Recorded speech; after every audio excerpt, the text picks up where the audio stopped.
Hola a todos, bienvenidos a Cultívate Tips. Espero tengan un día maravilloso y estén listos para conocer sobre los minoicos. No olvides revisar la cajita de descripción y seguir los links para más videos relacionados con este tema. En este video hablaremos de la civilización egea en la Edad de Bronce, el Heládico antiguo, el minoico antiguo o prepalaciego, las Cícladas, la Tróade, el Heládico medio, el minoico medio o protopalaciego, el cicládico medio, el minoico reciente, la Creta neopalacial, la talasocracia cretense, el ocaso de la civilización minoica, la escritura cretense, los palacios minoicos, su organización política, social, económica y la religión cretense. Y sin más demora, empezamos. La civilización egea en la Edad de Bronce, del tercero al segundo milenio. La civilización egea identifica una realidad histórica formada por grupos de población que poseían una cultura básicamente homogénea, pero con importantes rasgos diferenciadores entre sí. Pocos datos existen para explicar razonablemente el paso de las comunidades neolíticas a la Edad del Bronce y sus innovaciones. La interpretación más aceptada y documentada supone migraciones de tribus desde Anatolia y la región sirio-palestina, pero no explica de forma autónoma esa transición. Esta teoría migratoria fue sustituida por la difusionista de Gordon Childe, que relacionaba la civilización egea con las del Próximo Oriente a través del comercio o de los movimientos de los prospectores de metales que recorrerían las zonas del Egeo, de forma que la transferencia tecnológica produjo el desarrollo de esa civilización.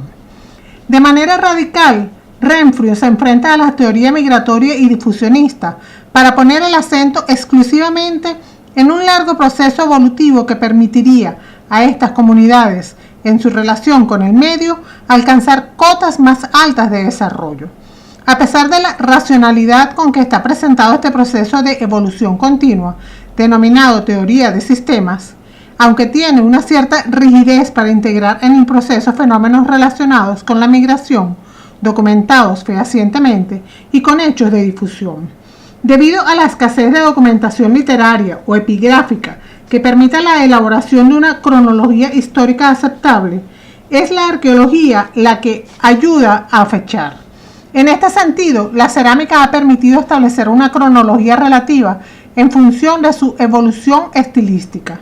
La cronología absoluta se alcanza por posibles sincronizaciones a partir de objetos importados y exportados, con unas fechas conocidas de Egipto y Próximo Oriente.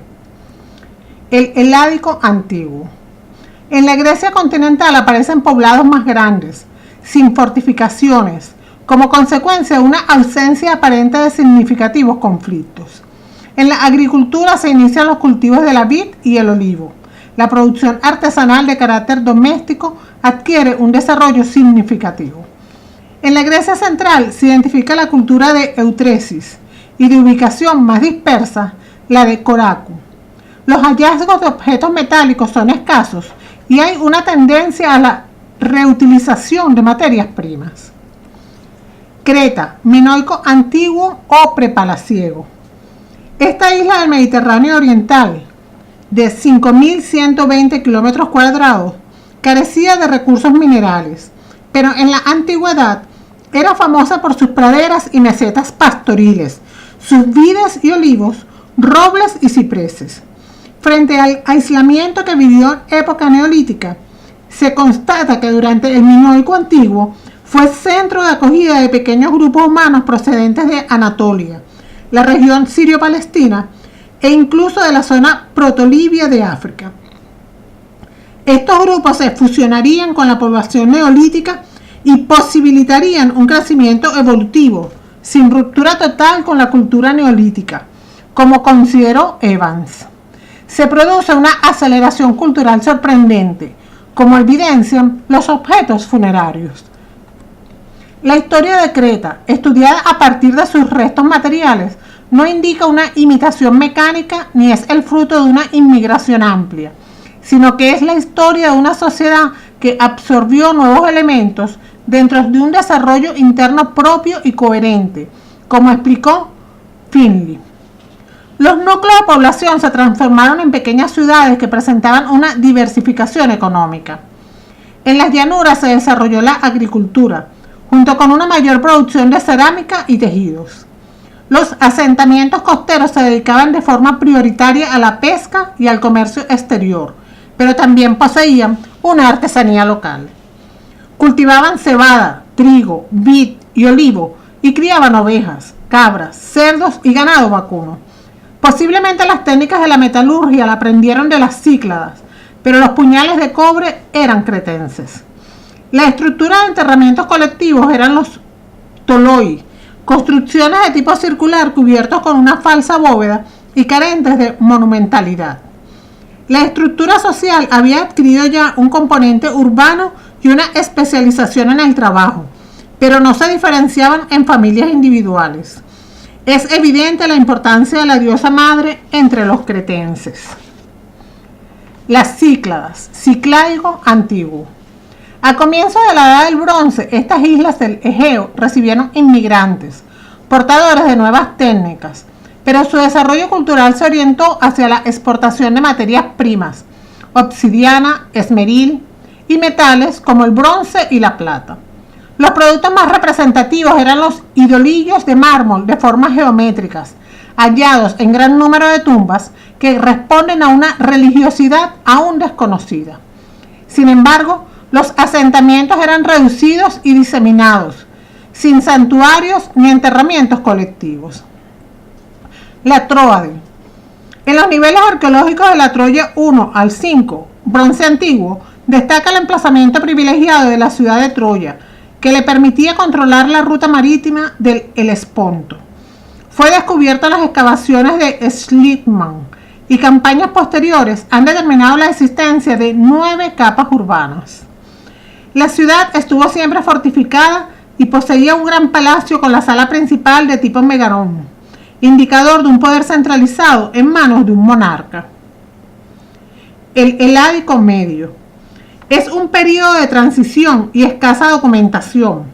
Los poblados son pequeños, de construcción pobre y poco sólida.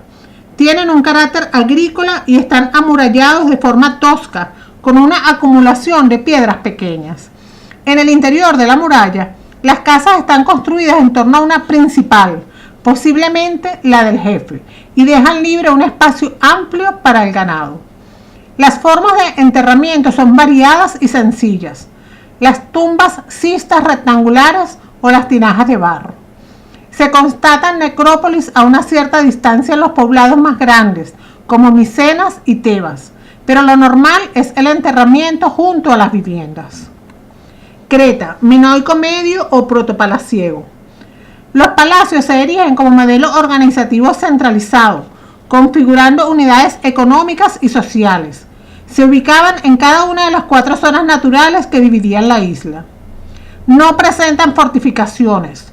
No eran ciudadelas sino complejos civiles que evocan una continua sensación de equilibrio y tranquilidad.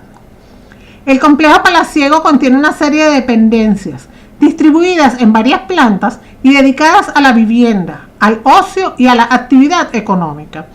El edificio se organiza en torno a un gran patio central. Posee además un refinado sistema de construcción, canalización, iluminación y ventilación.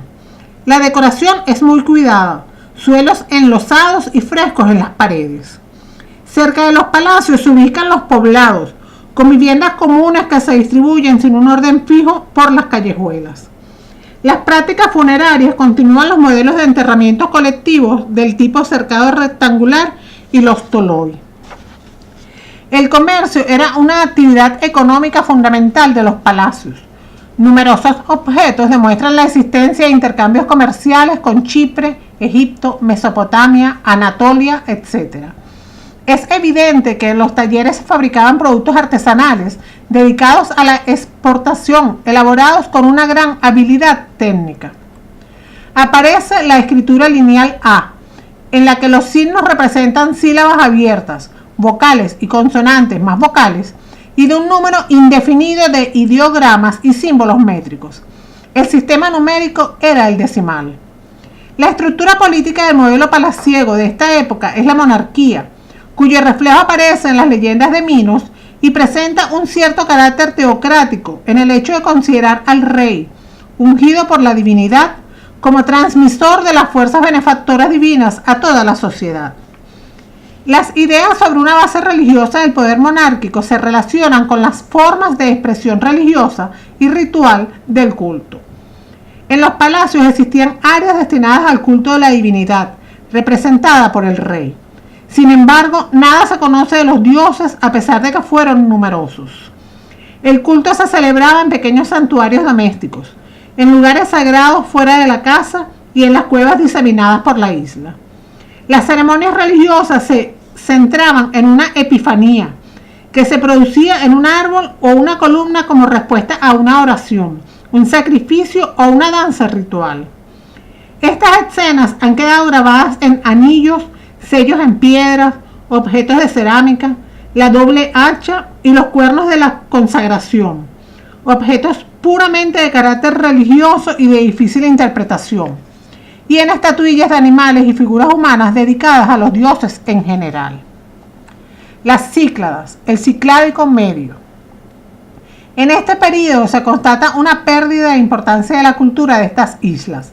Se produjo un aumento en el nivel de vida de las poblaciones de la isla, aunque perdieron la iniciativa en la actividad económica, dirigida ahora por los cretenses. Los famosos idolillos de mármol dejaron de fabricarse. La cerámica que se produce es tosca, imitación local de modelos minoicos o continentales llevados a las islas. El minoico reciente, la Creta neopalacial, del 1700 al 1450 a.C. Durante estos siglos, Creta alcanzará los niveles más altos y sofisticados de su civilización, comparable por sus logros con las más antiguas de Egipto, Mesopotamia y Anatolia. Los nuevos palacios se construyeron a raíz de la total destrucción del periodo anterior, que impidió su reconstrucción según la forma primitiva, excavados por Evans. Además, han aparecido ciudades, núcleos agrícolas, necrópolis y santuarios. En líneas generales se constatan signos de continuidad entre el modelo de los primeros palacios y el de los segundos. El descubrimiento de la civilización minoica desde sus orígenes hasta su desaparición constituye un paso importante desde la leyenda y el mito al análisis histórico, desarrollado a partir de la evidencia arqueológica junto con el estudio de las fuentes literarias y lingüísticas. A pesar de todo, se mantienen muchos interrogantes de su proceso histórico respecto a su proyección en el Mediterráneo y a sus relaciones con el mundo micénico. La talasocracia cretense. Talasocracia es un concepto geoestratégico que señala al Estado cuyos dominios son principalmente marítimos. Heródoto y Tucídides afirmaban que Creta tuvo un rey llamado Minos, que disponía de una flota poderosa y el dominio de los mares. Las relaciones entre minoicos y micénicos en esta época están llenas de luces y sombras. Es difícil identificar los casos de dominio cretense sobre el continente, tanto porque no se sabe si los palacios minoicos ejercían como centros políticos independientes de carácter monárquico o si fueron sedes diversas del mismo soberano. Es obvio que la tradición sobre Minos confirma la supremacía de Knossos. Se refleja la situación de unidad que conoció Creta en el periodo que gobernó una dinastía aquea. Esto se atestigua en el archivo micénico de Knossos. El ocaso de la civilización minoica. Mucho más problemático es identificar las vicisitudes de Creta en la última fase postpalacial, en la que es evidente su declive y su integración en la esfera micénica. Lo más complejo de aclarar es cómo se realizó ese cambio de escenario. El derrumbamiento súbito de la civilización minoica se puede atribuir tanto a la violenta erupción de la isla de Tera en el 1500 a.C., como a los ataques de los micénicos en el 1450 a.C. El desastre de Tera, que alteró por completo su morfología, ocasionó una dislocación económica y como consecuencia pudo generar un desequilibrio en la sociedad minoica que propició las condiciones favorables para la invasión micénica. Los príncipes aqueos ocuparán el lugar que hasta entonces era patrimonio de los cretenses, y los navíos micénicos recorrerán las vías marítimas trazadas por los cretenses y abrirán otras nuevas. A partir del 1450 a.C. comienzan a ejercer su dominio y, aprovechándose de la crisis de Creta, ocuparon Knossos, se extendieron por toda la isla. El esplendor fue breve y Knossos se hundió por el 1400. Se constata un empobrecimiento de la civilización en Creta. No hay una ruptura total ni abandono de las llanuras, por lo que se piensa tanto en una violenta reacción interna contra la dinastía micénica en Knossos, como en una incursión continental que destruye definitivamente el palacio. Este escenario, en el que se unen causas internas y externas, marcó en líneas generales el paso de la civilización minoica a la micénica. La escritura cretense. La técnica de la escritura cretense merece una referencia especial, tanto por sí misma como por su relación con el estudio de los orígenes y las formas de escritura de las civilizaciones vecinas. En la Creta protopalacial apareció el primer tipo de escritura en forma jeroglífica, ideográfica, relacionada con sellos de piedra. Posteriormente, por un proceso de esquematización, signos lineales marcan el paso hacia las escrituras lineal A y lineal B, que se conservan en tablillas de arcilla cocida. Lineal A. El documento de escritura minoica más famoso es el disco de Festo, hallado en un sector del Palacio de Festo. Se trata de un disco de arcilla con signos de tipo pictográficos impresos en sus dos caras, con sellos de madera siguiendo una línea espiral. Es totalmente ilegible, pero la recurrencia de una determinada frase ha hecho suponer que se trata de un himno religioso. Con el tiempo, los escribas de la isla utilizarán esta escritura lineal A, aunque los ejemplos son muy escasos. Esta escritura está representada por inscripciones que llevan objetos rituales y por tablillas pertenecientes a archivos. Los documentos no se pueden leer, a pesar de que el lineal B ha servido para transcribir algunos signos, pues se desconoce la lengua base utilizada. El lineal B es la escritura mejor documentada en Creta. Es la última en aparecer y a ella corresponden los documentos escritos en lengua griega. Fragmentos de más de 3.000 tablillas de arcilla se han encontrado entre las ruinas del Palacio de Knossos y son de la época de su destrucción. Pertenecen a los registros y contabilidad del palacio. La opinión más aceptada es que el lineal B surgió de la necesidad de modificar el lineal A al transcribir una lengua griega, el micénico de los dinastas de Knossos, en el período postpalacial. Los palacios minoicos. Los 4 palacios cretenses, Knossos, Festo, Malia y Sacro, fueron construidos de nueva planta sobre los emplazamientos de los antiguos, una vez demolidos sus restos. Son más grandes, pero mantienen la estructura básica fundamental, formada por un gran patio abierto y rodeado por habitaciones, pasillos y escaleras en un orden aparentemente irregular y caprichoso, de donde surge la leyenda griega del laberinto, la morada del Minotauro en la historia de Teseo. Su rasgo característico es la planta aglomerada frente a la de los palacios en Asia Occidental, cuyo principio básico era la colocación de unidades dentro de una muralla circundante. El Palacio de Knossos pudo servir de modelo a los demás. Tenía sistemas para introducir el agua de lluvia y distribuirla por las dependencias. El conjunto palaciego se organiza en áreas concretas, dedicadas a diversas funciones: espacios religiosos, almacenes de productos alimenticios, talleres, zona doméstica, área teatral y aposentos en general.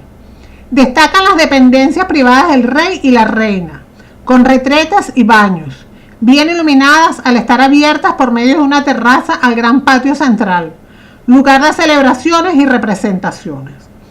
La estancia principal fue denominada por Evans como la Sala de las Hachas Dobles. Destaca también el santuario o templo de las hachas dobles. Las habitaciones dedicadas al culto reproducen el mundo subterráneo de las cuevas, como la sala con columnas y la habitación del trono, sin luz directa del sol. Las paredes estaban cubiertas de alabastro, con frescos de motivos naturales y de la vida social. Organización política y social. Es difícil hacer un análisis sobre la sociedad minoica neopalacial y su organización política. Evidentemente existe una continuidad en lo que respecta a la importancia de la realeza en el palacio de Knossos. El hecho de que la leyenda griega hable de la reputación de Minos como soberano de Knossos, legislador sabio y justo, pero también cruel, da a considerar que este rey sacerdote ejercía una soberanía en toda la isla, en la que habría dependencias con pagos de tributos. El carácter autocrático de Minos, según la leyenda, se refiere seguramente al último rey micénico de Knossos, cuya cruel dominación sobre la isla fue la forma por la que obtuvo riquezas suficientes para extender su poder. Como algunos autores han expuesto, su talasocracia posiblemente es la que quedó reflejada en el 11º libro de la Odisea. En cambio, el papel de la reina es desconocido. En los palacios aparecen áreas residenciales para las reinas. Esto no quiere decir que compartiera el poder real con su esposo, pero por datos indirectos se constata la importancia de la reina como figura pública, sobre todo en el ámbito religioso. La evidencia arqueológica no aporta ningún dato sobre la existencia de un consejo de ancianos en torno a la figura del rey. Por otro lado, construcciones y tumbas inducen a pensar en la existencia de una aristocracia no guerrera que compartía privilegios reales. Los campesinos y los artesanos trabajaban ligados a fincas o explotaciones bajo la dirección de los palacios. Se desconoce el grado de dependencia. La organización económica. La isla de Creta estaba densamente poblada y poseía tierras lo suficientemente productivas como para alimentar a la población y exportar al exterior un excedente de vino y aceite. Todo ello era consecuencia del incremento de la producción agrícola relacionada con la utilización de un mejor utillaje y semillas variadas, algarrobo, guisantes, lentejas, entre otros. Sin embargo, desconocemos las técnicas de cultivo y la organización del trabajo agrícola. Se cultivaban cereales, legumbres y árboles frutales, olivo e higuera. Se criaban ovejas, cabras, cerdos, bueyes y caballos. Además, los cretenses complementaban sus recursos con la pesca, que consumían en forma de salazones o crudos. Muchos motivos marinos decoran sus vasijas. La actividad artesanal estaba muy desarrollada, diversificada y con gran variedad en la decoración. Las vasijas de cerámica se hacían a torno. En esta diversidad artesanal se constata el trabajo de canteros, carpinteros, escultores, vidrieros, herreros, curtidores, tejedores, pintores y más especialistas. Sus actividades eran supervisadas por los escribas, que apuntaban todo lo referente a los materiales que utilizaban y los artículos que se fabricaban. Las relaciones comerciales de Creta en este periodo eran de gran intensidad con la Grecia peninsular, las islas del Egeo, la costa de Asia Menor, Egipto y Siria. Además, ciertas materias primas procedían del exterior, como el cobre, estaño, plata, oro, marfil, piedras preciosas y papiro. De Creta se exportaba aceite, vino, madera y productos manufacturados. Es posible que en el comercio interior los palacios desempeñaran el papel de distribuidores de los productos de primera necesidad, aunque en ciudades costeras la población adquiría lo necesario por comprar y el pago sería en especie. Pero es posible que se utilizara algunos productos de forma estandarizada, como fracciones de lingotes de oro. La religión cretense. Las creencias religiosas de los cretenses son de difícil interpretación, dada la total ausencia de fuentes escritas. Había una intensa comunicación entre lo humano y lo divino. En este sentido, su énfasis en las fuerzas naturales y en los cultos de la fertilidad refleja la riqueza de sus llanuras y la grandeza de sus montañas.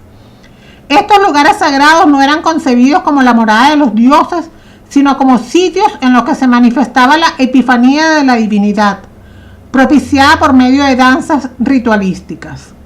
Hay que señalar el carácter muy especial de las grutas, en las que se han encontrado muchas ofrendas, y de las criptas con pilares marcados con el signo del hacha doble.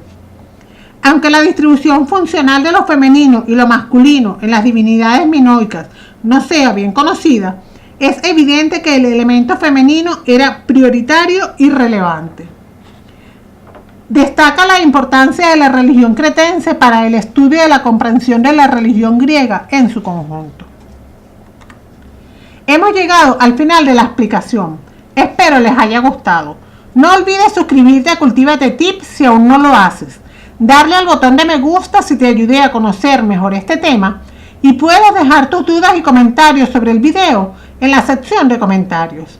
Además, ahora puedes seguirme en mis redes sociales de Cultívate Tips. Que tengas un lindo día. Adiós.